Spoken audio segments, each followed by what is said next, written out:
do need to use these microphones. Yes.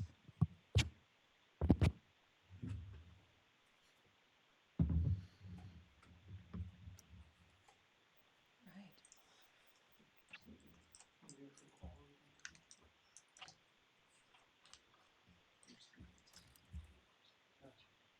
Debbie, are you ready in back? And Jane, are you ready in front? Okay.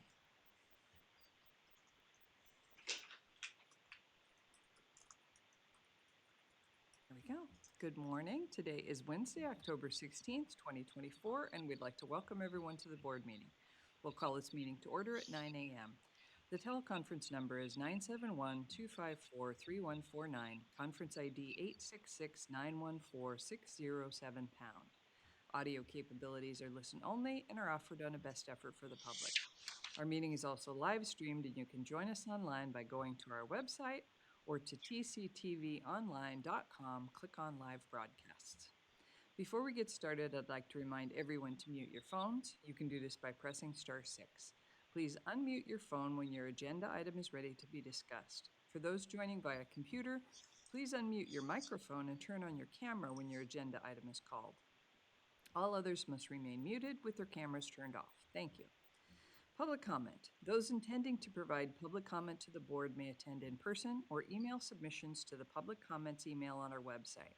Public comments received by 12 p.m. on Tuesday will be distributed to the board, posted online before the meeting, and become part of the public record. You may also provide public comment virtually by registering ahead of time. To register, please email public comments by noon on the Tuesday prior to the board meeting. Public comments can also be mailed to the Board of Commissioners office at 201 Laurel Avenue, Tillamook, Oregon 97141. For more information on public comment options, please visit the Board of Commissioners webpage. Do we have anyone signed up in the room, or has anyone registered online for public comment? No to both of those. All right, thank you. Then we will get this meeting started with the Pledge of Allegiance. Commissioner Olson, will you lead us, please? Indeed, I will. I pledge allegiance to the flag of the United States of America and to the republic for which it stands, one nation, under God, indivisible, with liberty and justice for all. Thank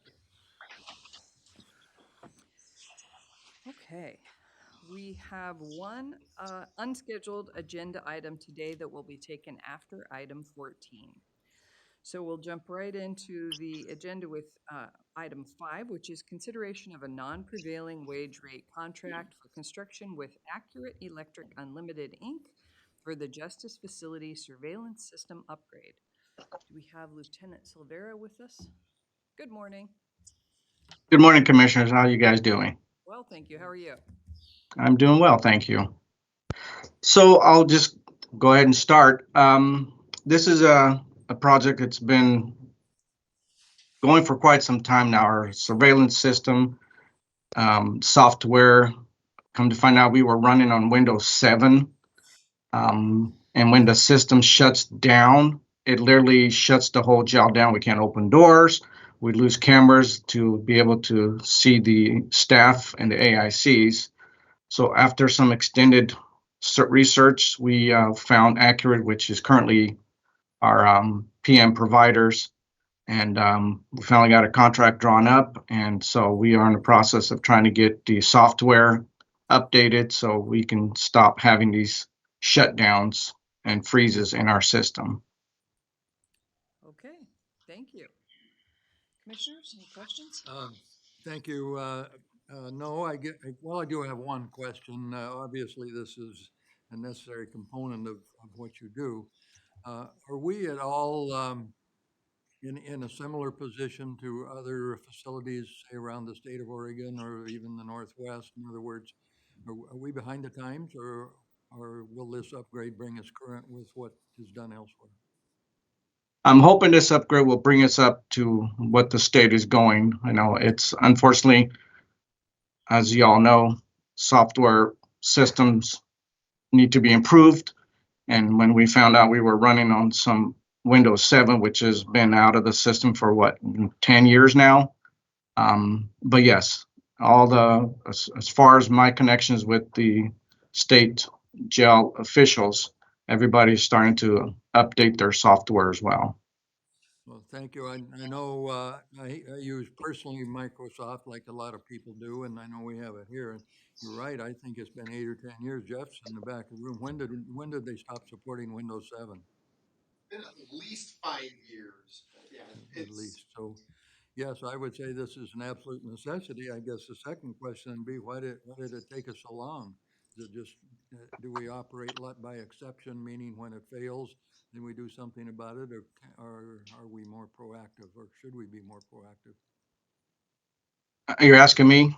Yes, Yes, well, I've been at this position now for the last 3 years, and that's what I've been trying to do is the catch up with the building, trying to get everything back up to 21st century. And unfortunately, the cameras was one of those systems that was never really looked at and upgraded. So that was one of my off my list of getting the building back to where it needs to be. okay, well, thank you. I know the county's in the process of hiring a new IS director, and perhaps that'll be in the portfolio of things to review, so, good, well, I'm glad we're getting it done, thank you. Thank you. Commissioner? Sure. Thank you. No, this is very important, and we obviously need to do this. It's one of those pieces that, as Commissioner Olson said, way behind the times. And I know we were similarly positioned, I think, with our fire system, which we did some upgrades to. I think my question is, are there other systems in the jail that, I know we have McKinstry that's looked at sort of the outside, and the building itself, so we have that. But are there other systems internally that are on that list that you have that we should be thinking about and elevating more rapidly? Yes, ma'am. We've got our plumbing system is failing. We have water leaks internally in the jail section. Our electrical is, our facility can no longer support. I mean, we can still support, but our electrical panels, all the electrical systems is way behind its time. So we're going to be looking at that as well. So yes, there's quite a bit of a list of things, important things that we need to address in the near future. Okay, thank you. And Rachel, some of those are on McKinstry's list, but McKinstry didn't do all of the internal, is that right? Can you remind me how all this comes together ideally? They did what they could do without digging into the walls. Okay. So perhaps the electrical panel may have been identified, but digging into wiring and Yeah. such, that wasn't included. Okay. Yeah. Okay. Thank you. Sorry, I didn't mean to take us afield from this project, but I'm very much in support of this project. Thank you. Thank you. Just for information, a number of years ago, I worked at Washington County, as I have mentioned before, and one of my responsibilities was facilities and keeping up the jail. And I would just say to people who might be listening, a jail is an extremely complex facility. It's unlike almost anything else that we have as public facilities or even commercial buildings. It's heavier, it has more fortified walls and roof systems, has a lot of extra plumbing, and for a whole variety of reasons that are pretty much common sense and historical. So when people say, well, why didn't you guys tend to that earlier? Or why don't you do this? Or why don't you do that? Or take care of it like a regular building?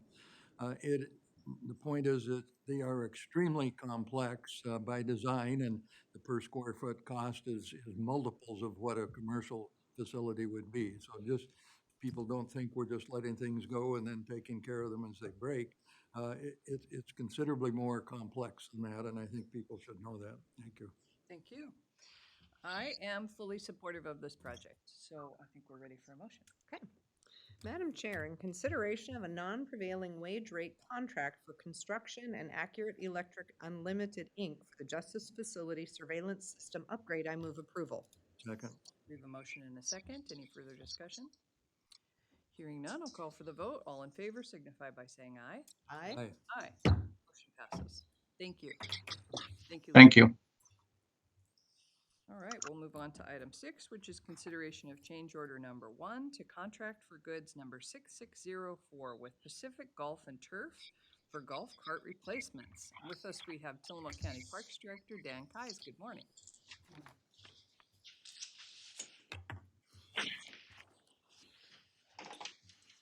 Again, good morning, Commissioners. Appreciate being here this morning very much.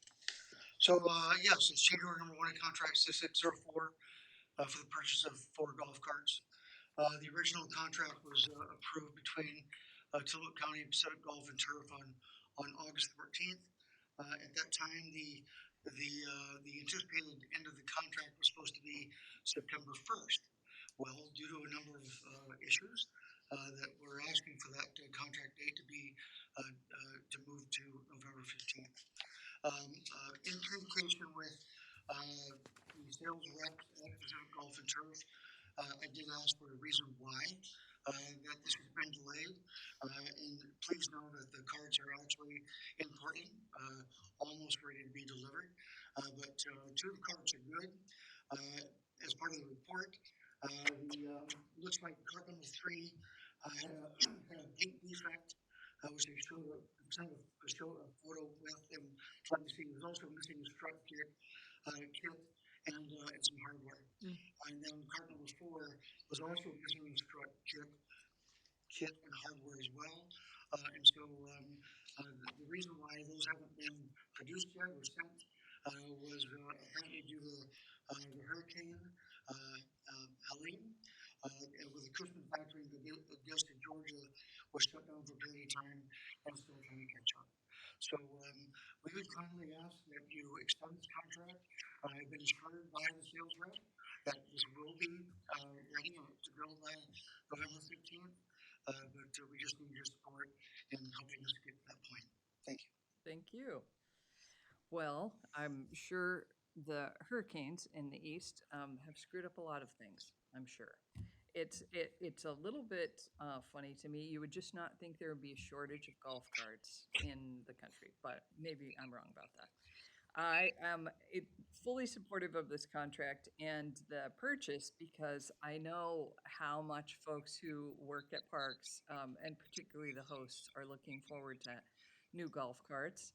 And I know that while I had the privilege of being interim director for a while, they were taking golf carts apart and using parts from one. They were cannibalizing them and putting them into the others, just trying to patch them together to make them work for the season. So I think it's great that you're getting them, and I support the contract amendment.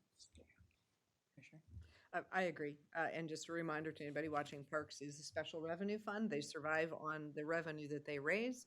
And I think that, in this case, those golf carts are crucial to operations. They're crucial to our staff being able to provide the services that give a good customer experience, which is how you all generate your revenue. So, it's just part of that circle of operations. So I'm in support. Thank you. Thank you, as am I. And I'll just expand on what Commissioner Scar pointed out, just for anyone who's watching. This is not a cost to the general fund. The Parks generates its own money by virtue of fees and is able to not only keep the day-to-day operations going, but set aside some money for capital expenditures. So that's what is funding this particular purchase. So I'll ask 1 or 2 more questions. How many golf carts does the park system use now? I don't know the number, but I can certainly get that to you. Well, just take an educated guess. I'd say probably 18 to 20. Okay, so we've got them at virtually every facility, or the bigger ones. That's correct. Okay, and are these that you're asking now, these are new, correct?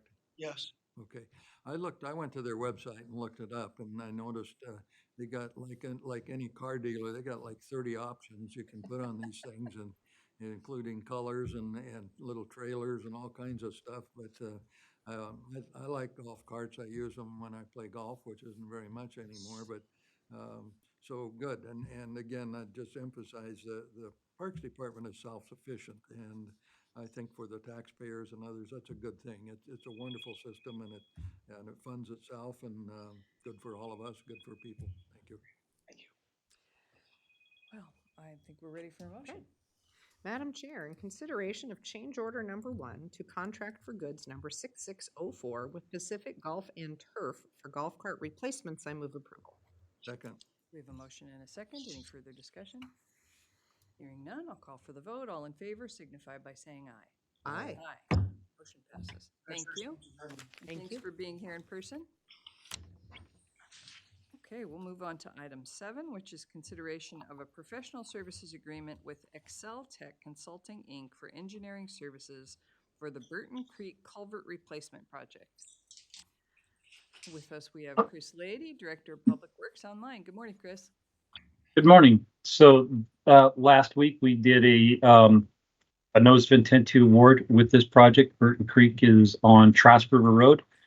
This is intent to take us up to 60% design so that we understand what the structure will need to be in order to do that. It's currently not funded for construction, but it can be sometimes difficult to ask for construction money if we're not entirely sure what the solution is. This sets us up for future grant projects. So Burton Creek would be Excel Tech. We did talk about the number of people that applied or submitted proposals for this. Their estimate or their price is $198,580, and the contract would end April 30th of 2026. Thank you, Chris. Questions, comments? Thank you. Not on this one, perhaps on one of the others. I would just comment that this week, I guess, losing track of time here, I guess it was Monday, there was a Parks Advisory Committee meeting, and I attended that. And Chris has the group there, and there are about 7 or 8 of them. And he runs through a fairly long agenda of all the projects that are going on in one stage or another. And it's such a good reminder that we have so many issues and so many projects that are in part completed, and some are on the drawing board, some are in design phases, some are actually partway through construction, some are waiting for this, that, or the other thing. And so what goes on in Public Works with all the culverts and the roads and the guardrails and vegetation and everything else, it's really quite remarkable what our staff does with relatively few people. And I know we've talked some years ago, there was close to 50 people, and I think we're at 26 or something like that now, but it just never ends. And when one road is done, then you go to the next one. There was also a group at this meeting indicating that they needed some pavement on a particular stretch of road, that the dust was so heavy that they literally couldn't see across the street, and their children waiting for the school bus would go to school completely covered in dust. And so the things that come before Public Works just amazing, and what our staff does with relatively limited resources is good. So I definitely support this one. Thank you. Commissioner? I support this project. I think, we need to get the culverts replaced. We know that a huge amount of the work that comes out of our Public Works Department is changing repairing our culverts, replacing them, changing them into bridges, just keeping our roads functional and whole over the many, many, many streams and water sources that we have in Tillamook County. So I think getting this one queued up so that as funding comes through, we're ready for it makes all the sense in the world. So, the other thing, just as we're talking about budgets and talking about funding, the roads department is not a general fund department. There's no amount of taxes in Tillamook County that go to the roads department. It is all paid for through funding from the state based on gas taxes and vehicle registrations, as well as federal funds that we receive and a cost share that we have with ODOT, through which we receive funds. So it's really none of it's general fund. So I know people often say, with the taxes I pay, why aren't my roads better? And part of the answer to that is your taxes, in fact, are not allowed by state law to go to the roads. Transient lodging tax is the exception to that, and the voters chose that in 2013, I believe, was the year. And so we do apply those taxes specifically to roads. So thank you, Chris. Good work. Thank you. And I am fully supportive of this, and I think we're ready for a motion. Okay, Madam Chair, in consideration of a professional services agreement with Excel Tech Consulting for engineering services for the Burton Creek Culvert Replacement Project, I move approval. Second. We have a motion and a second. Any further discussion? Hearing none, I'll call for the vote. All in favor signify by saying aye. Aye. Aye. Motion passes. Thank you. Moving on to item 8. Consideration of an order in the matter of declaring county-owned property as surplus. Again, Chris Lady. So Public Works has a couple of vehicles that are beyond the useful life. The first is a Ford F-250. This one began life as one of our foreman vehicles. That used to be one of the most reliable vehicles that we have. when we get call outs in the middle of the night, such as this morning, where 911 reached out and talked about a pickup size boulder that came down on Upper Nestucca Road just past Moon Creek. These are the type of vehicles that respond. In this case, that was this morning. The Ford vehicle F-250 Beyond was no longer viable to serve in that essentially a first responder mode. We converted that vehicle to be more of a flagger operation vehicle. That's where we stick all of our signs and our stop, slow paddles, etc. It's really no longer viable for that, so we're looking for that to be surplus. The Jeep is a Jeep Liberty vehicle. That one is for the amount of miles we put on these vehicles. That was originally slotted as a engineering vehicle because it had very tight turning movements, could not be used in the maintenance crew. So it's at the end of its useful life. It's fairly reasonable if you are just driving in town. So that would go, both of those two vehicles would go up for auction. Thank you. Commissioner? Thank you. I'm not aware of this particular case, but Chris and I and others have had some conversations about when it's time to surplus a vehicle, take it out of service and either trade it in or acquire a newer model. And I know he's been looking at that in some depth across the county, including public safety and others. At what point should the county do more service? At what point should it be jobbed out to others? And at what point should it be declared surplus and a new vehicle be acquired? Because sometimes to keep something that extra year costs considerably more than if it were traded in or sold at surplus sometime earlier.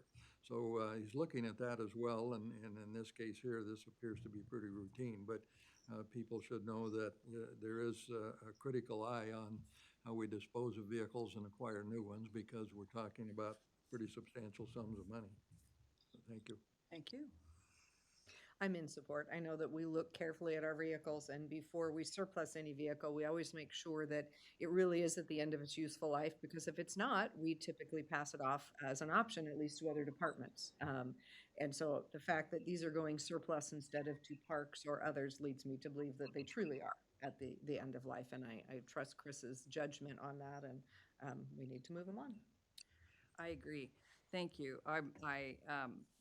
It's my experience and certainly observation that the county uses vehicles in some cases well beyond their useful life, or well beyond where they're truly reliable. So I support you getting rid of vehicles that may not be reliable for staff and replacing them as needed. And I appreciated your story about vehicle-sized boulder on Upper Nestucca Road this morning. I used to live on the Upper Nestucca. That's where I moved to when I moved to Tillamook County. And I vividly remember one morning driving to town, coming around a corner, and so I had no visual warning, coming around a corner, and there's a boulder in the road, and thinking, boulder? That was totally unexpected. I expected to see deer. I expected to see elk. I did not expect to see a boulder in my lane. So it was pretty shocking. Yeah. So thanks for taking care of that. I think we're ready for a motion. Okay. Madam Chair, in consideration of order number 24-062 in the matter of declaring county-owned property as surplus, I move approval. Second. We have a motion and a second. Any further discussion? Hearing none, I'll call for the vote. All in favor signify by saying aye. Aye. Aye. Motion passes.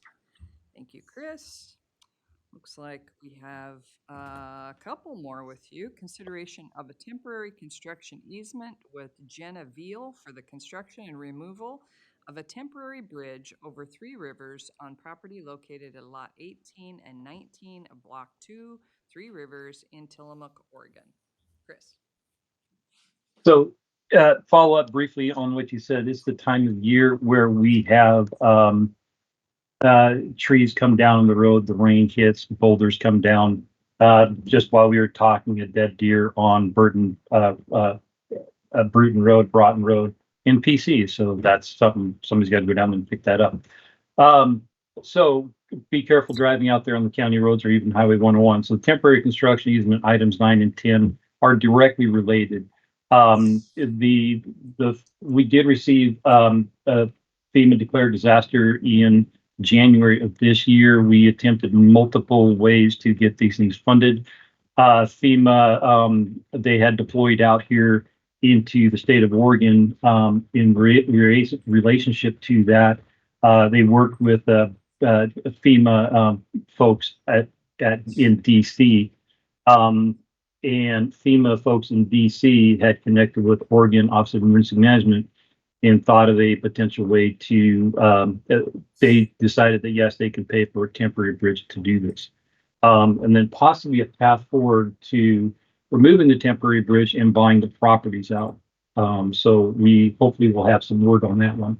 So the FEMA responders, everything's a little bit delayed because of Helene and in the follow-up hurricane in the south. So hopefully we'll know before too long on if we have a long-term solution. Short-term solution is a temporary bridge. In order to build a temporary bridge, we need to be on people's land. So the person is Genevieve, and then also the road district, the Three Rivers Road District, Ranch Road District has property that are construction vehicles or the contractor's construction vehicles need to occupy in order to build that temporary bridge and remove the old bridge. So that is items 9 and 10. Thank you, Chris. Commissioners, comments? questions? Thank you. My only comments, this has been an issue for quite some time and since I've been on this board, and I think going way back, and this is one of those situations in the county which is not uncommon, where there's a river and rivers meander and change course and things happen, and what was secure at one point, then a year or two later could be altogether a different situation. And so this is one of those things where you just work through it case by case, and unfortunately, these issues cannot be solved by a modest amount of funding. It usually takes one or two agencies and well into 6 or even 7 figures to bring a solution. So I think this is part of a much bigger picture, but it sounds like it's moving forward. Thank you. Thank you. Commissioner? Yeah, thank you, Chris, for your work on this. I know this has had many iterations to figure out, how do we meet our requirement of providing access to properties for people in our county. If you have someone who has a property, and there's a bridge needed, it's our responsibility to provide that bridge. However, in this case, with the continuing large storms that we've had, the bridge obviously has been damaged and is barely hanging on. And we expect that this is not damage that's going to stop happening. So looking for a long-term solution for those property owners has been a lot of work and a lot of conversations and a lot of, I was going to say hard work on Chris's part and his team to try to get an answer. So I'm pleased that FEMA's in conversation with us, that we're able to look at long-term solutions for the individuals who have property there, and to cover this short-term solution, it sounds like, without it having to cost us an exorbitant amount of money for a bridge that will likely then have to be removed. So, yeah. Thank you. I am also in support of both of these projects, and I'm grateful for your steady leadership, Chris, and for your problem-solving ability. I know that you've been working really hard on this for quite some time and gone through many, many iterations, as my colleagues have said, to figure out how to solve the problem. So thank you. Okay. I think we're ready for a motion. Okay, and I assume we can take these in sort of rapid succession since they're the same project. Madam Chair, in consideration of a temporary construction easement with Genevieve for the construction and removal of a temporary bridge over Three Rivers on property located at Lot 18 and 19 of Block 2, Three Rivers in Tillamook, Oregon, I move approval. Second? We have a motion and a second. Any further discussion? Hearing none, I'll call for the vote. All in favor signify by saying aye. Aye. Aye. Motion passes. Madam Chair, in consideration of a temporary construction easement with the Three Rivers Ranch Road District for the construction and removal of a temporary bridge on property located at Block 2, lots 18 and 19 of the Three Rivers Plat in Tillamook, Oregon, I move approval. Second. We have a motion and a second. Further discussion? Hearing none, I'll call for the vote. All in favor signify by saying aye. Aye. Aye. Aye. Motion passes. Thank you, Chris. We'll move on to item 11, which is consideration of a State of Oregon Department of Environmental Quality Commission mutual agreement and final order in case number WQ/SW-NWR-2023-568 for solid waste violations at Tillamook Transfer Station. With us, we have Justin Weiss, Program Manager of Tillamook County Solid Waste. Good morning, Justin. Good morning, Commissioners. That's quite a mouthful. It was. Yeah, and it's been a while since I've had something on the agenda, so I thought I'd stop by in person this morning. Good to see you in person. Thank you. Nice to see you all. So, as you read, Commissioner Bell, this is a mutual agreement and final order for a civil enforcement penalty we received at the Tillamook Transfer Station. The original inspection was from September of 2023, and we had a full site review under our 1200Z permit. We were cited for a lot of the same infractions we had in a 2017 inspection. Unfortunately, there's also some missing records that the rats got into, according to operator, and just kind of a bad scenario all around, unfortunately. So we were assessed a civil penalty of $55,451. At that point, I reviewed the inspection report with Don Giovanni Recycling, as well as County Council, Bill Sargent, and Joel. We worked to submit an appeal. We had that fine reduced to 30. I thought I had the exact number here, but about $20,000 reduction in the fine. So we provided some more sweepings, some more records we had, and we were able to get that fine reduced. And then the final settlement amount is going to be funneled into what they call a supplemental environmental project. So we'll be able to divert 80% of the funds to a local environmentally beneficial project. So that's the next item on the agenda here. But we'll be able to put about $26,000 into a local project for septic system replacement, and then $9,000 will go to DEQ as a final settlement. This will finalize the civil enforcement. We will move forward. We've already made some improvements with infrastructure. We spent over around $20,000 on some new berms and some upgrades that DEQ wanted to see. We also did a walk around with Parametrics, who's our water consultant, to just look to the future. How can we improve? And they're going to set us up with paperwork, and I'm checking more in with Don Giovanni Recycling. It's been a great opportunity to kind of work closer with him. This was just after I took over from my predecessor, so it was an unfortunate circumstance, but it did allow us to kind of huddle together and make some improvements and work through this unfortunate event. So happy to put this behind us and make some improvements at Tillamook, but this will finalize the civil enforcement agreement, and we can move forward from here. Thank you, Justin. Thank you. Commissioner? Thank you. I became aware of this through one of their meetings in the budget as the liaison to solid waste. And the first thing I would say, when I first looked at solid waste, I didn't quite grasp how large an organization it is, a multi-million-dollar organization, moving things around Tillamook County and out of the county and doing what needs to be done. So in this case, as I understand it, the fine stays in the county with another program. It doesn't go entirely to DEQ. Is that correct? Correct. $9,000 to DEQ, roughly $26,000 will go to Tillamook Estuaries Partnership, nonprofit Garibaldi, who works on local ecosystems, fishing game, and local issues. So it will stay local, yes. Well, okay. So, and that, I think that's a good thing. I've often wondered, DEQ, they have what I would consider to be an immense amount of power and influence, and some would say too much and others would say not enough, but it is what it is, and we all operate under those constraints. And I don't know of anyone who wants garbage or rivers and streams that are fouled and other things that go on in our beautiful state. But so sometimes they can be, I guess I'd just be polite and say an annoyance. And other times you can say, well, they're doing exactly what should be done, and that's the role of government, is to keep our water and air as clean as we can do it. So this is just, it's a cost of doing business. It's unfortunate it came to that point, but nonetheless, it sounds like there's a very good resolution going forward, so I'll certainly support it. Thank you.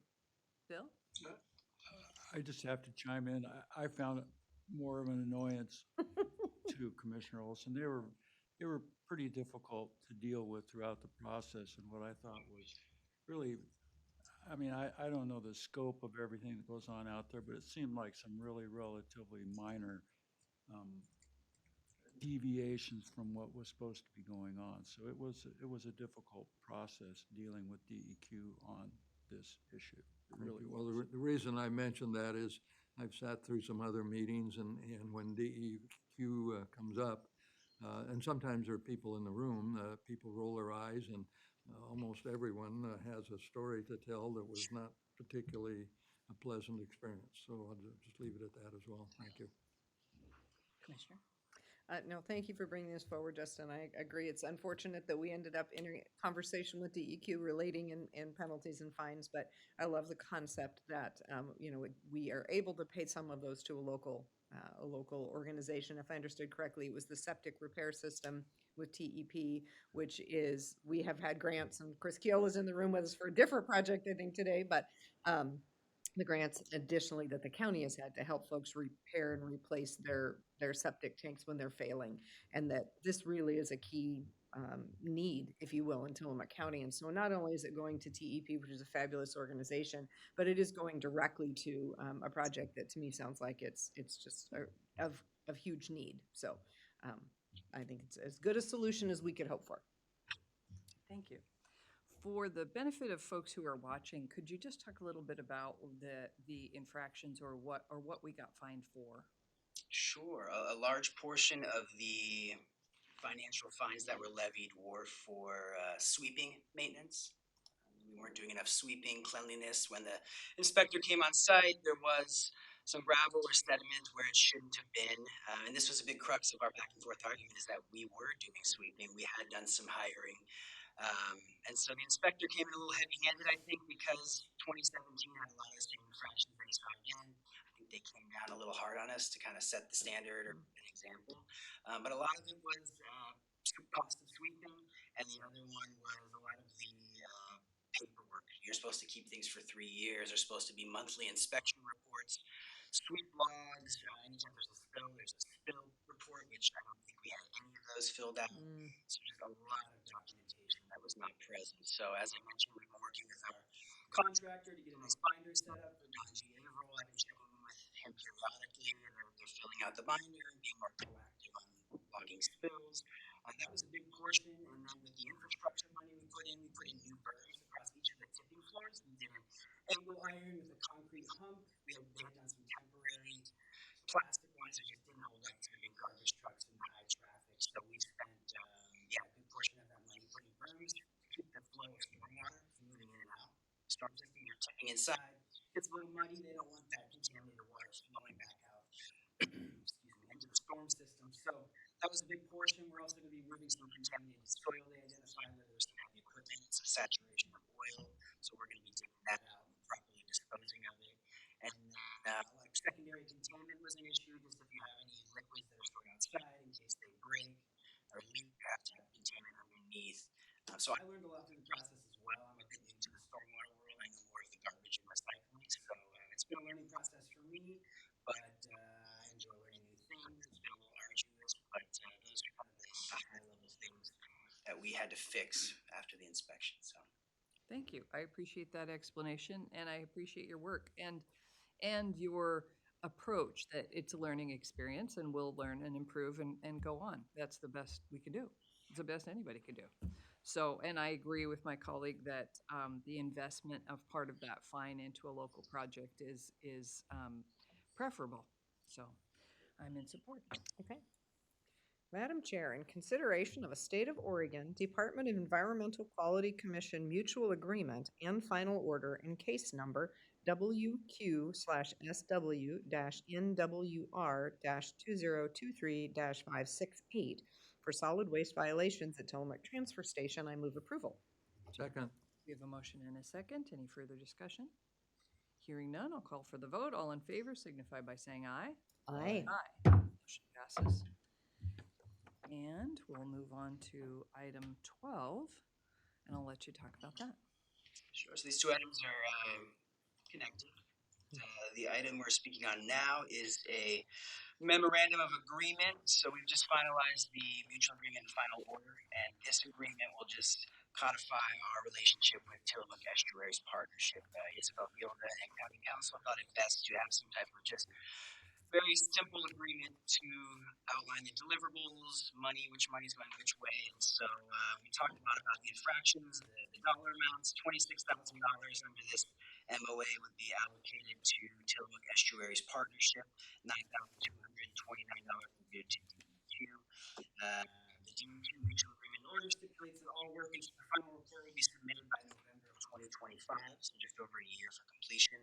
And that's something, attachment A that goes along with the memorandum and that went with the DEQ order outlines TEP filled out an application outlining the septic repair program. They mentioned, Commissioner Scarpelli was saying they struck it's very important in terms of contamination, streams, and they've been struggling to really secure funds for it because a lot of it does take place on private property. They're not able to get a lot of those national or public funds that are available. So this was a good contribution to their efforts moving forward. They have $80,000 as outlined here for the program. We'll be contributing $26,000 to that. And I understand that as well. Also contribute to, there's been ongoing testing for bacteria going back many years here throughout the county. So there'll also be some sampling we'll be able to contribute to the data set for contamination of certain streams. This will mostly take place in the Mill Creek area of Tillamook County. And yeah, the TEP will be completing a final report. And I've worked with TEP in the past on a couple projects, done their Clean Water Earth Festival for the kids. I worked with them with the OBRC, and so I just have a great working relationship with them. Enjoy working with the people there. And so this will enable the project to be done in an efficient manner. I trust what they're doing. I think they're doing good work. And we'll also take a little bit of the burden off solid waste as we do have a lot going on to manage the program and keep things moving along. Because that was an option where we could have maybe taken it on more internally, but I wanted to give it out to somebody who's doing good work and have them run with it and assist. So yeah, happy to answer any questions if you have any on the memorandum of agreement between Tillamook County Public Works and Tillamook Estuaries Partnership to execute the SCP septic replacement program. Thank you. Commissioner Olson? Thank you. No questions. I think this is another example of how agencies come together and do what needs to be done, and sometimes it's under force of law or penalty, and other times it's a cooperative agreement. So things get done. This is one of them, and that seems to me like a very reasonable way forward. So thank you. Thank you. Commissioner?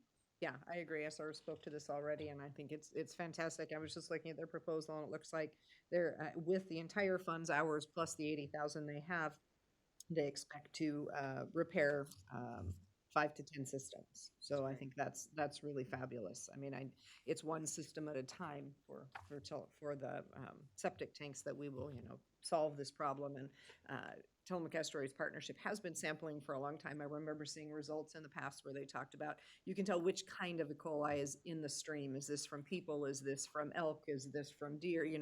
What are we really looking at? And so as they've targeted the Mill Creek area, it looks like from their proposal, they've done that because it's an area where there is known contamination from septic tanks. So I think, it's amazing what science and the data can do to just hone right in on where is the most significant problem and to apply these resources in that area. So excited about that work. Terrific. I am fully supportive also, so I think we're ready for a motion. Madam Chair, in consideration of a memorandum of agreement with Tillamook Estuaries Partnership for the Oregon Department of Environmental Quality Civil Enforcement Supplemental Environmental Project, I move approval. Second. We have a motion and a second. Any further discussion? Hearing none, I'll call for the vote. All in favor signify by saying aye. Aye. Aye.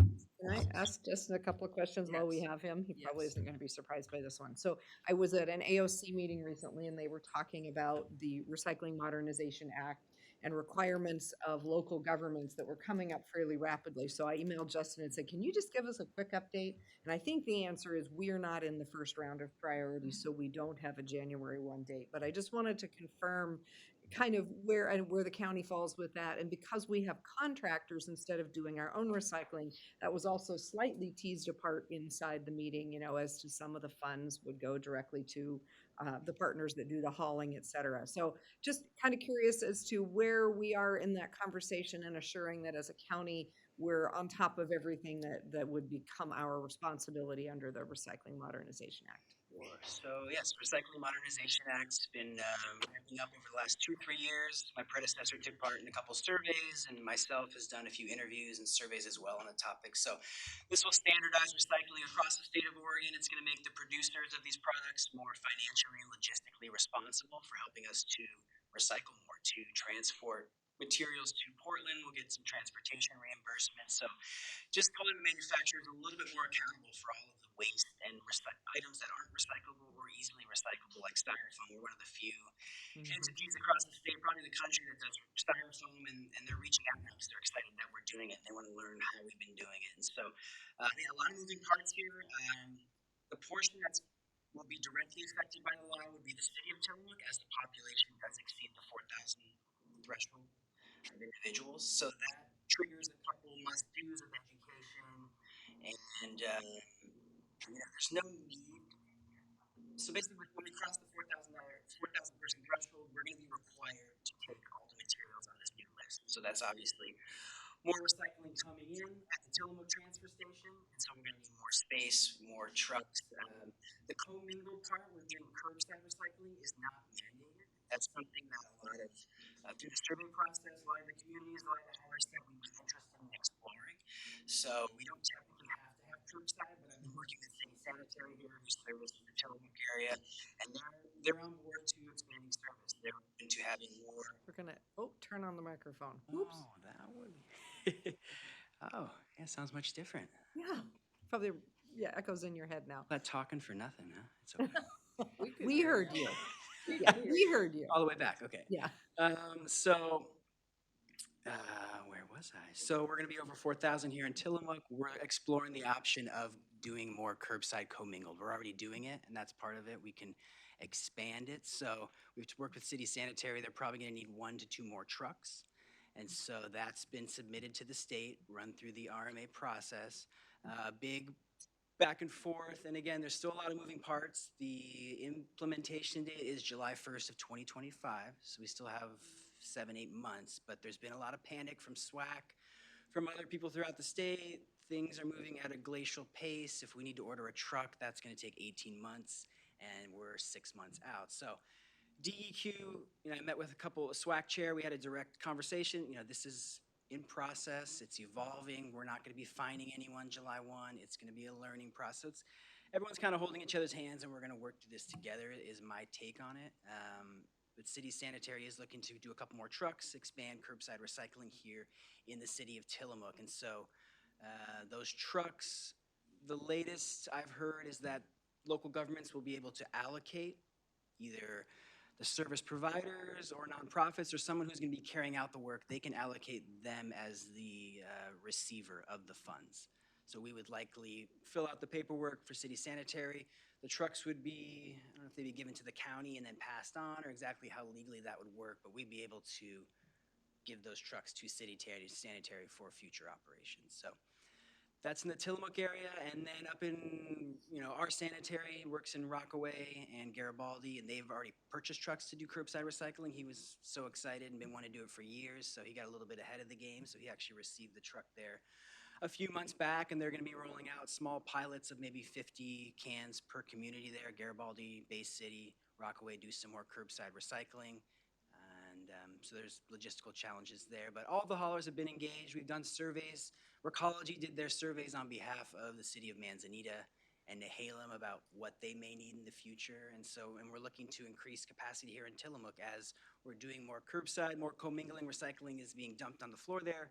We're going to need more space to store the bales of material, to maybe get a bigger baler to process this increased quantity. So we're hoping to tap funds from the RMA to increase logistical and actual boots on the ground there at Tillamook to get more equipment and things we need to process. So that's kind of my high-level synopsis, and I'd be happy to come back in January as right before session begins and we do my year-end review report. We could talk about any evolutions, because it is kind of evolving at a quickened pace now at this point as we're getting close to July of 2025. So I'd be happy to share more updates as we move forward, and we do talk a lot about this at SWAC. So SWAC minutes or attending SWAC can also shed some light on what's going on with the RMA. Perfect. Thank you. I appreciate that. When they start waving their arms at AOC and some of the committees, which in this case, there was a lot of concern and consternation about the Recycling Modernization Act and its ability to be ready to be implemented in June, to your point, and I'm expecting that there may be some legislation in this upcoming session that extends that timeline, because it's a monumental shift in how we are doing recycling across the state of Oregon. with the producers, getting involved. And then it sounds like one, what do they call it? CAA community. Yeah, they're known as a producer responsibility organization, but all the companies, Coke, everyone pays into that CAA, Yeah. basically nonprofit. They get the money to execute what needs to be done. Right, and that in Oregon, only one has come up, and so that one is really looking at basically being everybody's partner, and so that there's just a lot of work to be done, and it's taking a little longer. But they also did flag that there were some requirements that were out there. So thank you for speaking to those. I appreciate that, as well as the opportunity to really funnel that funding through to our haulers. And I wanted to make sure that there wasn't anything we were missing as commissioners, and making sure that we were on board and helping you in whatever way was needed to both meet the requirements and make this work in the best possible way for our community. So thank you, and I'll look forward to January with more. But thank you for letting me put you on Yeah, the happy to spot. talk on it. I know Mr. Commissioner Olson's probably heard a little bit more about it, but you've been in the dark, and it is a big change that's coming. So yeah, we'll talk more about it moving forward. So Thank you. May I ask one more before? I ask this every so often, and I don't think we've talked lately. Is there any word on Coffin Butte replacement? Simply because, the reason I ask, and I keep asking that, is I've got some idea of how long it takes to find suitable land for a landfill and go through all the permitting and objections and so on. And I know it was not that far into the future. So what's happening on that front? yeah, the latest numbers I've heard are 5 to 7 years. I haven't had any real productive or focused meetings on the topic, Commissioner Olson, but yeah, there's lots of grumblings and chats. I'm going to meet with the Don Averill, Aaron Averill, who operates the site. His father had some ideas on how we could navigate moving forward, so I'm going to talk with him and see what his ideas are. And I also heard there was a possibility. It's been a lot of back and forth. Landfills are contentious issues with smells and blight and all that stuff. So they were almost close to approving an expansion, I believe, at Coffin Butte, and it got shut down. And it may be back up a lot. Rumors spread or people get excited about this and that. So I don't know what the exact status is there. So I'm not banking on that. But yeah, it's unfortunate. We're creating more and more garbage. I know in California, a lot of municipalities, not a lot, but some are shipping garbage out of state, and I hope it doesn't get to that point where we have to put it on trains and ship it to Idaho or Washington or something like that. So I mentioned in the past, commissioners, I did have a small meeting with Benton County and another rural Clatsop County. This is a big issue for them. We talked on it high level. They're getting a coalition together. So I will circle back with them, and we will hopefully get some traction. But yeah, RMA has taken up a lot of my time and focus, but this is important. I appreciate you Well, poking I'm me just on it. thinking long term, because even when and if a site is determined to be acceptable geographically and all that, there are people who will come out of the woodwork and say, well, not in my backyard. Right. And, they're perfectly legitimate concerns. And so, that process, I think, from what I've heard or known elsewhere, you can take 3, 5 years, 7 years, a long time, because if it gets into the courts, it drags on, and then there's appeals and so on. So that's why I keep asking is, if you get to where it's going to close or be not able to expand within a matter of 2 or 3 years, we may find there's a serious problem, because where do you go? Where do you take this stuff? And with the increasing recycling we just talked about, there's going to be more and more product to put somewhere. So what Well, do you do? that's a great point. With more product, ideally, we'd be diverting more from the waste stream, so the garbage would actually shrink in quantity, and we could get more recycling out. So that may extend, in a perfect world, could extend the life of the landfill if we're recycling more and putting less in Coffin Butte. Maybe that gives us a year or two, who knows? But yeah, this is an issue we have to address, and I was really happy to hear that other counties are reaching out to have the conversation. I'm a big proponent of collaboration, work smarter, not harder, and put your heads together and figure something out. Well, So we shall see. I know when I ordered some flash drives, little things for the computer from Amazon, and they come in a box which comes in a bag. So the product itself weighs 1 ounce, yeah, and the other stuff is a pound worth of stuff to dispose of. right. So, we're creating our own issue in a way, Yeah. and so therefore we must solve our own issue. So I'll probably bug you a time or two. Yeah. again. Keep it coming. That's a good Yeah. conversation to have. So Commissioner Olson, I was engaged with one of my fellow commissioners at an AOC event talking about Coffin Butte, and he's part of the Benton County Board of Commissioners, and talking about, I think it's called Benton County Talks Trash. they've been working through this project, but they are really looking at, in a very intentional way, what are the largest pieces that are in their waste stream, and how can they divert those, and looking at things like construction materials and, you know, those things that take up a lot of room in the landfill, to Justin's point, to try to buy a couple more years. And so they are interested in engaging with all of the communities and counties, basically, that use that landfill, to talk about, are there ways that can be diverted within the work that we're doing? Are we interested in that conversation? So I expect more will be coming along those lines, to look for us as well at what are the major pieces of our waste stream that potentially could fit into a better recycle or reuse purpose, that are not currently part of the RMA, but that maybe can make a difference in extending Coffin Butte. Because the last I heard is 2037 for Coffin Butte, assuming that the expansion is approved. Because it's as to your point, Justin, it's kind of this yes, no game that's being played. But assuming that Republic, which is the company I believe that owns and operates Coffin Butte, is able to get that through, then that we get a little more time. I did also have a conversation with one of my fellow commissioners in Gillum County who said, well, we've got a place for your garbage if you need a place for it. So just a lot more trucking distance for us to get to Gillum County out there. So it definitely should be on our radar. It's an interesting conversation that perhaps not this board of directors, but certainly a former board of commissioners will find itself negotiating, where does our trash go? So, yeah. Thank you for that. Yeah, thank you. It is an interesting conversation. I lived in Yamhill County when there was expansion of landfill there on Highway 18, and it was, to your point, a lengthy process because there was so much community involvement and community pushback, and yet we have to have some place to put all that garbage. I remember talking to Dave McCall a couple of years ago about what's the largest source of preventable material going to landfills now that could be recycled. And from homes, he said it was definitely cardboard. Yeah. Do you know if would that still be true? Yeah, that's still one of our higher quantity collection recyclable materials. There's markets on the back end to actually get it recycled, and we get paid a decent value for it. Mixed paper right now, a lot of your newspaper, magazines is a really tough sell for the mills. So they're not paying, and so it's actually at a cost to the county now, our solid waste department, to recycle that. So yeah, every materials based on market. But yeah, cardboard's very strong, and plastics are a little volatile, but we found some good success with number ones and number twos over the last 6-8 months with a new company. So, but that's always changing with the markets up and down. But cardboard's pretty steadfast in its value and recyclability. Yeah. Great, thank you. Okay, I think we're. Yes, thank you for letting me take us down that bunny trail. No, happy to have the conversation. Yeah, appreciate you being here. Should I leave? Yes, thank you. Chris Kiola is up next with item 13, consideration of an FY 2025 Environmental Protection Agency Brownfield Grant Writing Services proposal with CHA Consulting, Inc. for grant writing application services. And with us, we have Chris Kiola, Environmental Program Manager from the Department of Community Development. Good morning. Good morning, Commissioners. How are you today? Well, thank you. How are you? Great.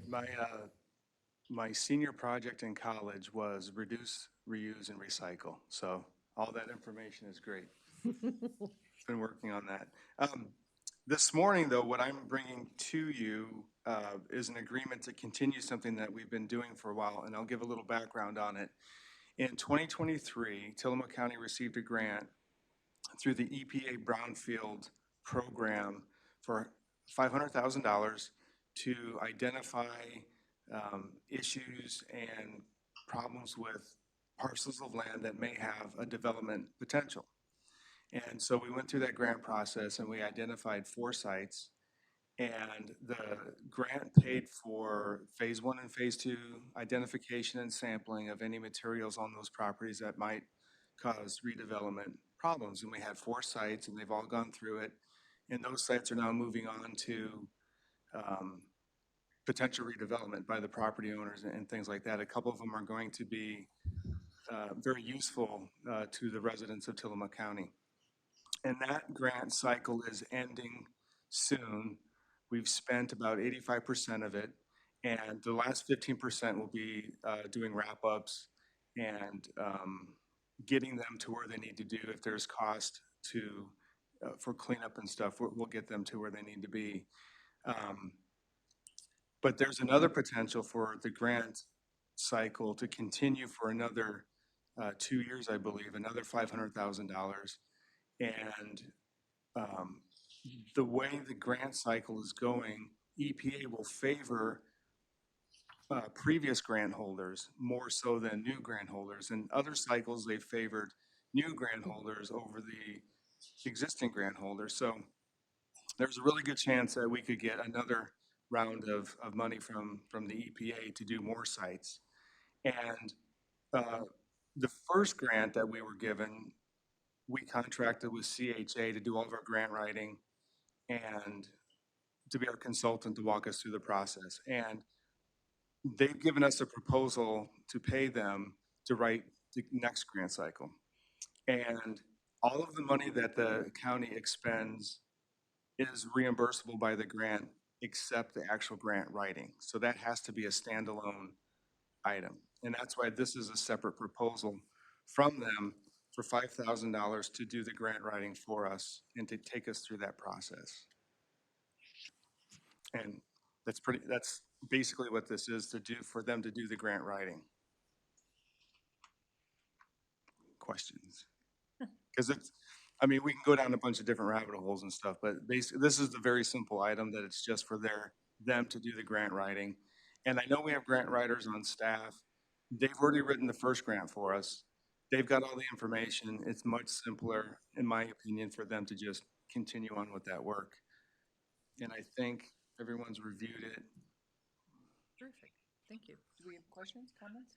No, I think this is great. We got this first grant. I feel like Colpack directed us in the direction of the first grant. Correct, yeah. There had been this thought that they would be able to help us and it was going to be this regional thing, and then EPA or DEQ came out and said, nope, sorry, has to be county specific. And so we ended up doing our own grant, but it's worked very well, and appreciate your department stepping up and taking that role, because I think Brownsfields have kind of been in and out of county work over the years, and it's great to have it back into the county pool of work and to be able to get pieces of property that either have known contamination or may have contamination, which is all it takes to be a brownfield, is if someone thinks that it could be contamination, and that's a barrier to development that, you know, can turn it into a brownfield, which allows then for the assessment to say either yes or no, and here's how you make it useful again. So it's a great project for us as we're looking at how do we use the limited amount of space we have in the highest and best ways.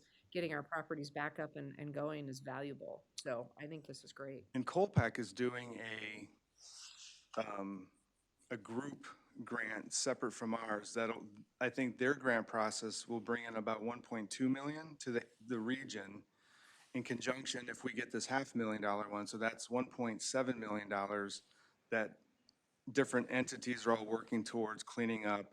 One project might bring, I can't remember the number now, 30 to 40 housing units on a piece of property just west of town. And so we have a housing coordinator in our department, and so we're working in conjunction with him to identify great spots that might need some identification before redevelopment. So it can kickstart a lot of good things in the county. Yeah, it can. And that particular project had been looked at by developers before who said, I'm going to walk away from this because I'm not entirely sure what is in there. And I don't want to take the risk and the responsibility of going through a purchase and sale agreement and having something that I don't know. And so with the current proposal that's on that property, we as the county were able to say, we can work with you to make sure you know what's under there and what that requirements will be, and take that riskiness or some of the riskiness out of the deal. So, I mean, that's huge if that pushes us forward to those housing units that otherwise they probably would have walked away, just as the other developer did for the same reason. You know, they just can't afford to put that much money out with the risk. And if we can mitigate that, wow, huge difference. And the 4 sites are 2 in the Tillamook area, 1 in Bay City, and 1 in the Wheeler area. This next round, we're going to look for some South County projects to make sure that we're covering the county real well. You know, Cloverdale, Hebo, things like that, parcels that may have had something on it of questionable cleanup. in the past, and then we can identify any issues and then turn them over to a clean development. I think that's terrific. Commissioner? Well, thank you. I am somewhat familiar, being the liaison to COPAC, the current brownfield effort. I think it will be productive over some period of time. And for the specific one before us today, that's $5,000. To me, that's almost a no-brainer to get a grant prepared with people who know what they're doing and have the history on it. So I'm certainly in support of that. The larger question, the brownfields, that's I can think of 3 or 4 sites, and I think what was just mentioned is exactly right. If it's questionable, a private developer simply not willing to wait or risk the funds for something that may or may not materialize. And if that's the case, then it falls, I think, back to the regional governments or to the, in this case, county and sometimes cities to do something to get it back where it's usable land again. Otherwise, it just sits there, and bad things happen sometimes when you just have vacant lots that should be doing something else. But so I think this is a reasonable way forward, and not to underestimate the difficulties you'll have as it goes forward. But this is a good step just with the grant. So I certainly would support that and hope that the long term we get a little more clarity on it, because I can think of a couple of places that are questionable, and they just sit there in their prime property with frontage on 101 or elsewhere, that should have something going on, but they don't because of the uncertainty. And I don't blame the developers or construction people at all, because why would you risk a lot of good money if you don't know it'll even happen? So. And I think one of the hesitancy of some of the property owners is, oh, if we find out what's going on here, then we're in trouble. But part of the process is, if we do identify things and we work with DEQ and EPA, there's money available through other funding streams to help them fix that problem. So there is some hesitancy that people are like, well, if no one knows about this, then I don't have to worry about it. But if we can identify it, get it through the process, get money to them so they can clean it up, that's the goal, to finding these hidden gems and cleaning them up and moving forward. So they're usable and we can put them to use. I think this is terrific. I'm supportive of the grant. I was thinking about an example that I heard about relatively recently in Lincoln County. There's a glass studio called Jennifer Sears Glass in Taft on 101. And I was talking to the owner-operator, Kelly Howard, who is looking for a location for her business in Tillamook County. And she was telling me, well, you know where our studio is now on 101 in Lincoln County? That was a brownfield project because it was a gas station.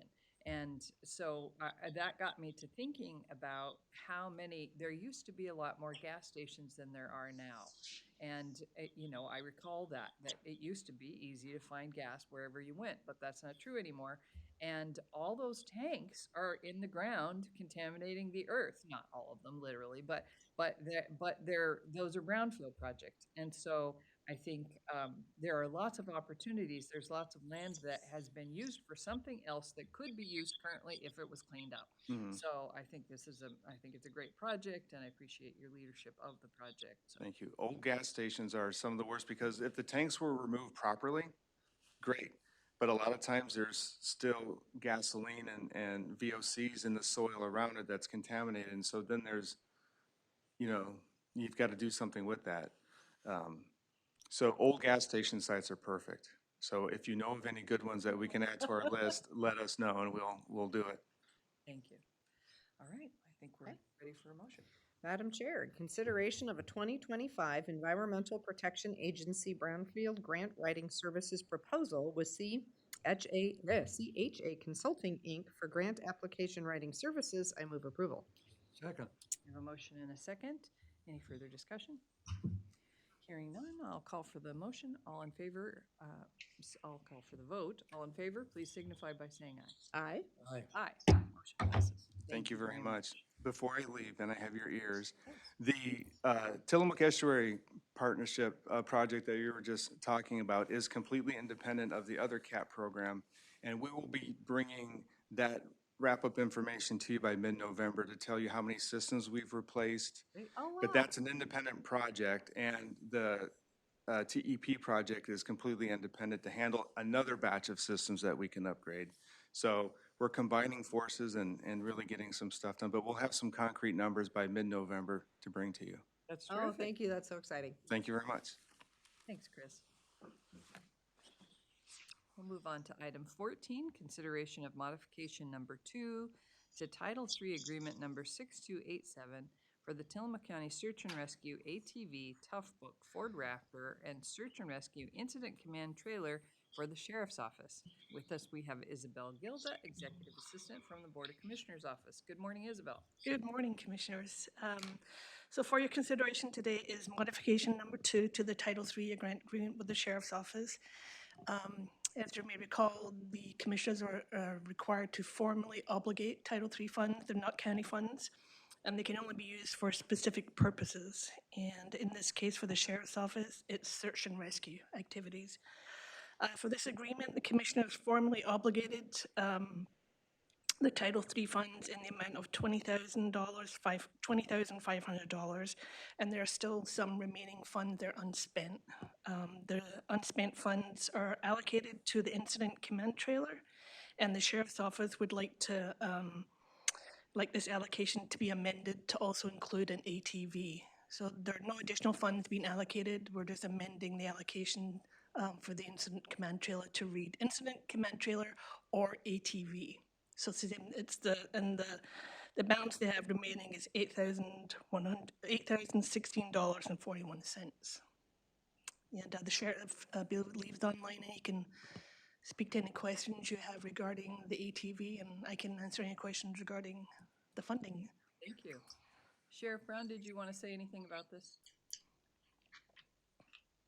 I'm just here to answer questions if you guys have any. Thank you. Well, Isabel kindly talked to me about this yesterday because Title III, there's a lot of requirements for Title III funding, and specifically that we approve exactly what it's going to be used for. Right. So Isabel talked to me about this yesterday and explained that really this is just a change to add that the Sheriff's Office has a little bit of Title III funding money left, and they'd like to be able to use it perhaps on an ATV. So we're just adding and ATV to the agreement. Correct. That's all there is to it. Yes. Okay, thank you. Questions, comments? Thank you.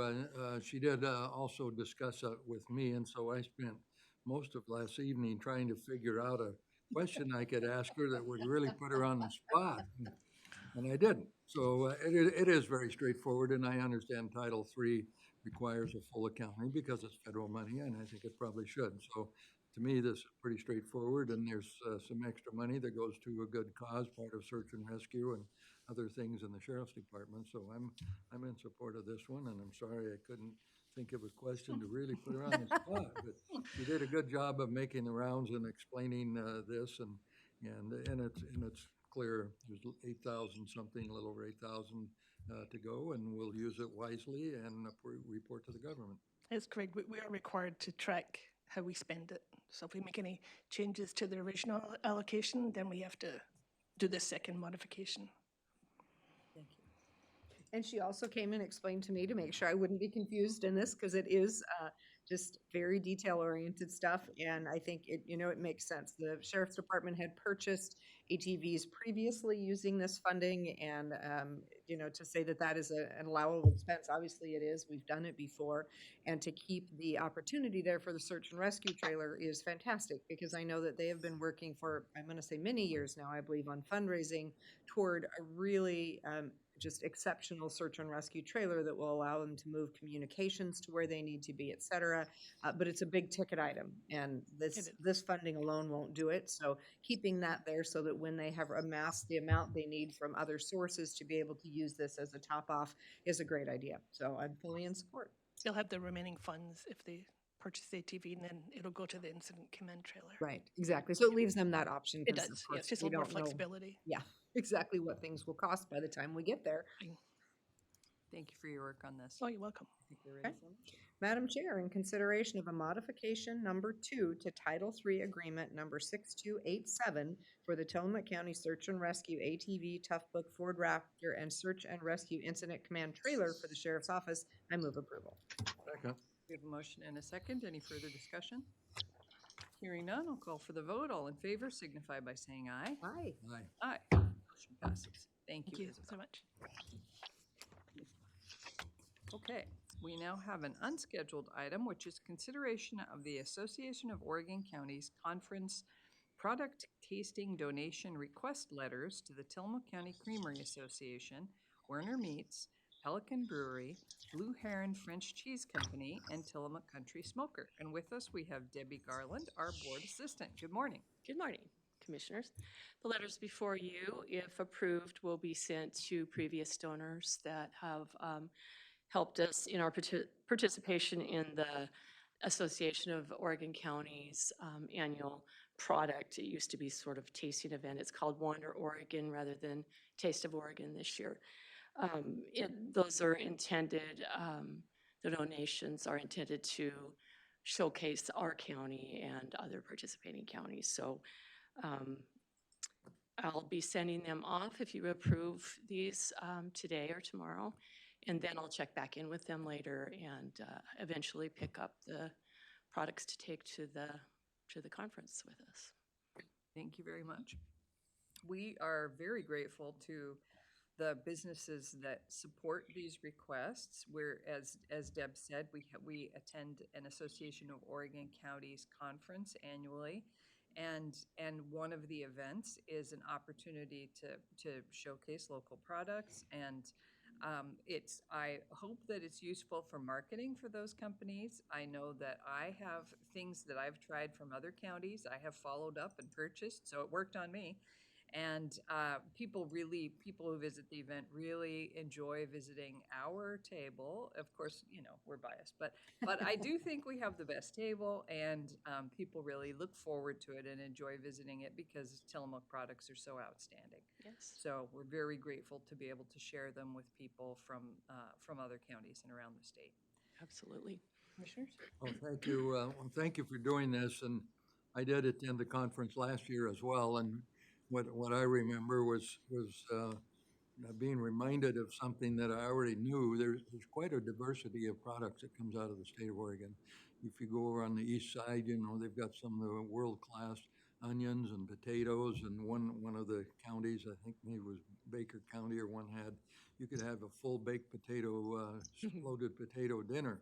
Now, they may change that this time around, but and then you go down to southern Oregon and you get apples and pears just like you would in Hood River County. And then all along the coast, we have all the things we have, including those before us. And so people say, well, Oregon is where you grow big trees, chop them down and turn them into houses. It's a little more than that. And this is a good reminder to all of us that Oregon's a pretty big state and there's a lot of stuff happening. And, you literally, there's no reason to starve to death in the state of Oregon. We grow our own. Thank you. Thank you. Yeah, what will be the Wander Oregon is a great event, a great opportunity, as my colleagues have said, to sample the wares of other parts of the state. And over the last, I've been going now, this is my third year, I guess it'll be my fourth year, because my first year was during COVID and it was online. We didn't get to have this event. But a lot of different products, not only food products, but you find just all sorts of cottage industries that are happening across the states, and large industry as well, that we get a chance to sample and take something home from the different businesses. So I do greatly appreciate the businesses that are willing to participate on behalf of Tillamook County, and I share my colleagues' hope that the marketing works well for them in addition. So in support. Thank you. I think we're ready for motion. Okay. Madam Chair, in consideration of the Association of Oregon Counties Conference Product Tasting Donation Request Letters to the Tillamook County Creamery Association, Werner Meats, Pelican Brewing, Blue Heron French Cheese Company, and Tillamook Country Smoker, I move approval. Second. We have a motion and a second. Any further discussion? Hearing none, I'll call for the vote. All in favor signify by saying aye. Aye. Aye. Motion passes. Commissioner, I'd also like to mention that I reached out informally to Nan Devlin at Tillamook Coast Visitors Association, and she'll be sending some swag with us too. Wonderful. Yep. Thank you. That's terrific. you. Thank you, Debbie. Appreciate it. Commissioners, we're board concerns. I don't think that I have any today. Commissioner Olson? Well, I would say I talked with the county clerk yesterday on one of my liaison departments, and they indicated there will be 21,500 ballots, give or take a few, in the mails today, which means they'll be arriving at homes tomorrow and Friday and maybe Saturday, depending on where you live and how long it takes. And the way the process works, the printer actually prints them, I think, in the Portland area and takes them to the Portland post office, and then they're delivered out to their respective locations.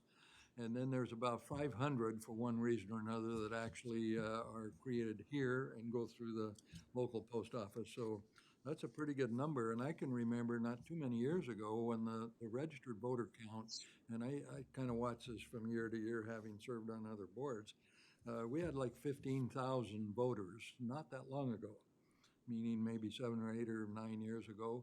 And today it's 21,500. So that's quite an increase, and probably due in part to the motor voter.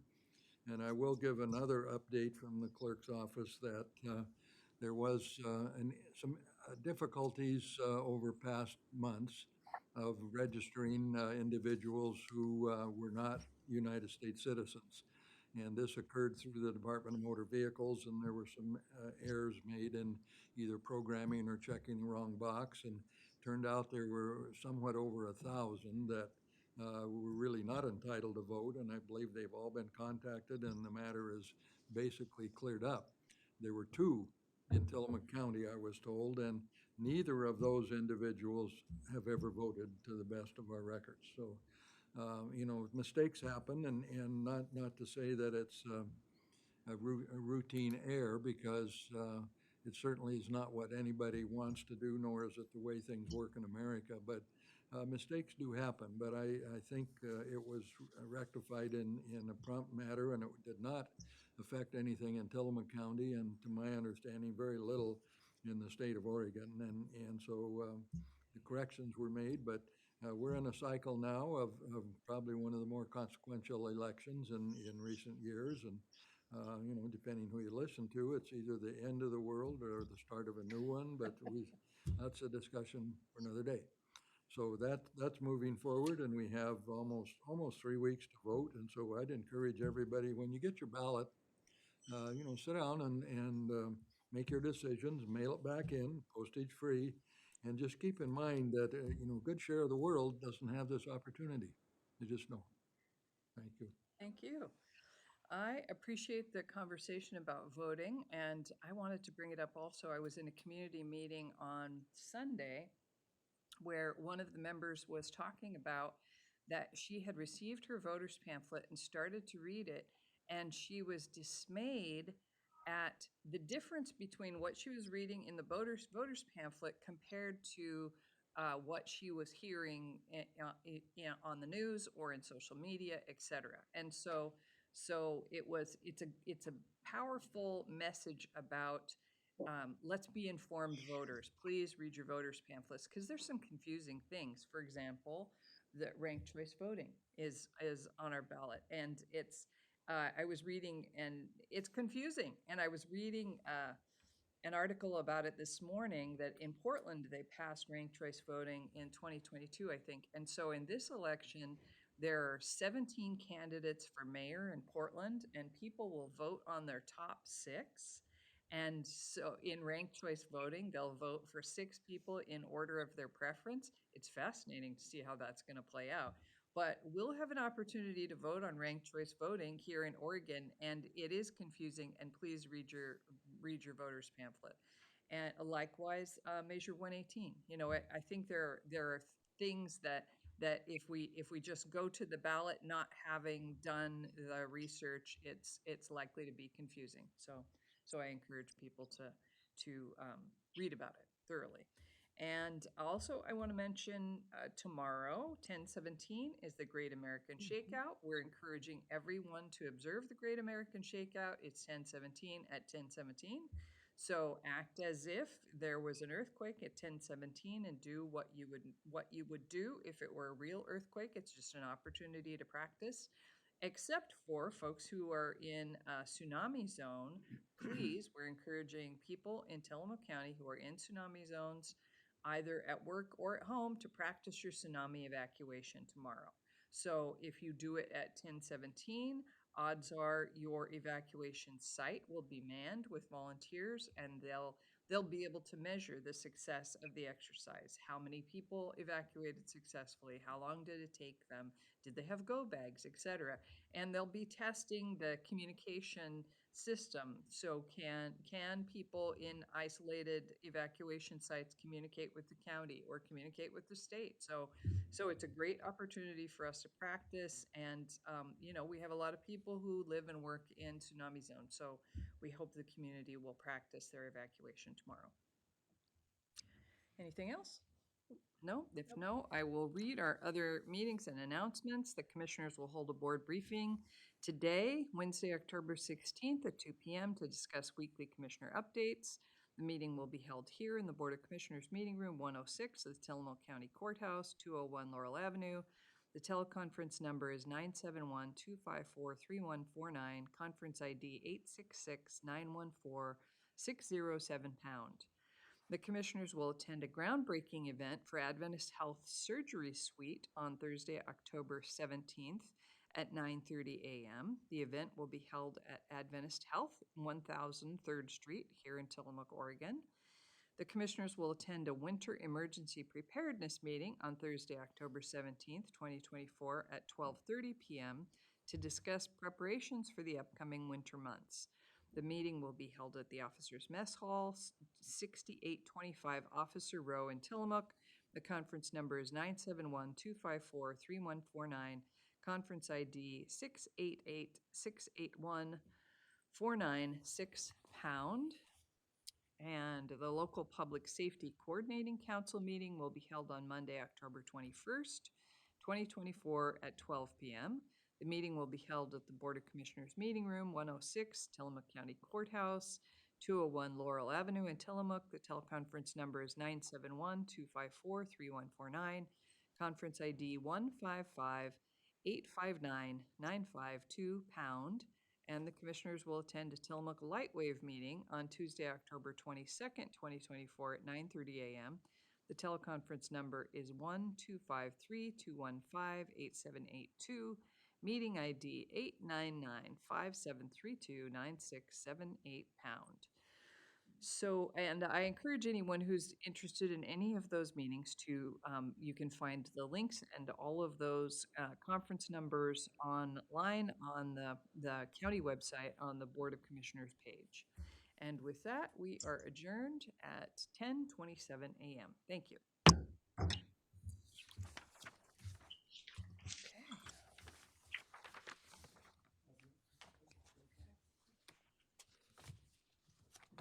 Question, Doug, just a second. So my question is, how it's possible that we have 21,000 registered voters in Tillamook County when our population is supposedly 27,000? It can't be that that 21 of the 27 are over 18. I mean, I think it can be. I'm just giving you the numbers that came. That actually rings pretty true. If you look at, typically we look at under 18 is somewhere around 5,000. Yeah, I think that is accurate because Okay. our population is roughly 11 years older than Oregon's average. Okay. Yeah. And they're pretty careful. You're right. So if you say all the people 18 and under is 5,000 or 6,000 or 5,500 or whatever it is, you add that to the registered voters, then there's probably another 1,000 or 1,500 that aren't registered. They're never have been, probably never will. So you add all that up and it's 28,000. That's interesting. Well, I'm realizing that a lot of our folks who may be undocumented would be uncounted in our census as well. Yeah. So they wouldn't play as much into that number. But yeah, when we do childcare stuff and looking at those kind of statistics,